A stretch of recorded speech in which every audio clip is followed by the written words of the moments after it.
Have you ever noticed how stressed the younger generation is to fit in? I have noticed that. It's like they don't even pursue their own passions anymore. Just whatever social media says is cool. It reminds me of a short story that Nathaniel Hawthorne wrote in 1844. It's called The Artist of the Beautiful, and it follows a younger man named Owen Warland as he jungles conforming to social norms and his alienated passion. His almost forced role as a watchmaker gives him the opportunity to tinker with advanced mechanisms and ample time to work on his own project, The Art of the Beautiful. Does Owen end up conforming or does he follow his passion? He follows his passions. At the end of the story, Owen creates a mechanical butterfly that symbolizes the anti-Puritan value of following diverse passions rather than strict conformity. That is so interesting how in 1844 there were problems with individuality and conformity, even though they didn't have social media like today. I myself am not a Puritan, and I'm a little confused about why the townspeople saw Owen's passion as odd. It isn't that weird to invent spiritual things today. Actually, one of the story's characters, Robert Danforth, answers that perfectly. Robert is the antithesis of Owen. He is big and strong and only uses that for his job as an iron worker. When Robin sees Owen's butterfly in the end, he says, "There is more real use in one downright blow of my sledgehammer than in the 5 whole years' labor that our friend Owen has wasted on this butterfly." Danforth's opinion is that because the butterfly doesn't produce a physical, tangible result, it is useless. Oh, so that's what the Puritan ideology is. That's right.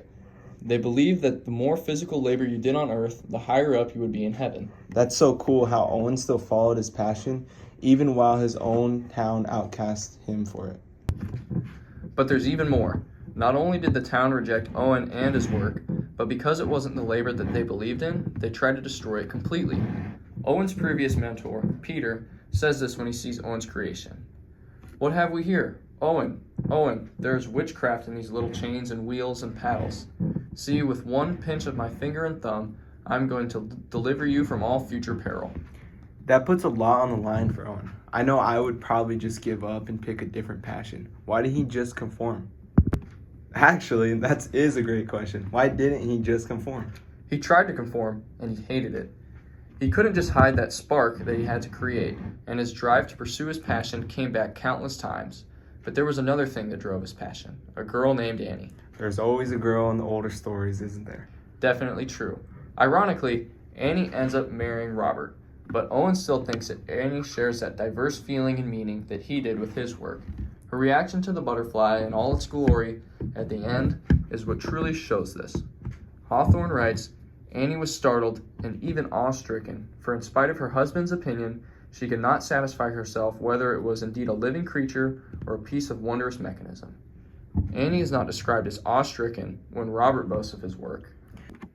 That's the diverse meaning you were talking about earlier. The spiritual one that invites the viewer to appreciate the true beauty of nature, something that is valued so little in a typical Puritan town. They see nature as yet another tool that they can use to produce more of their fruit. You're really getting it now. Owen's decision not to conform to Puritan ways and rather devote himself to a unique path is what the butterfly symbolizes. This connects directly to Hawthorne's bias, as he himself opposed and even despised Puritan ideology. This symbolic theme can even be influential in current society. As the rise of social media, anxiety sparks a surge of intense social norms, acting as a reassurance that diversity in actions and motivation can create positive spiritual results.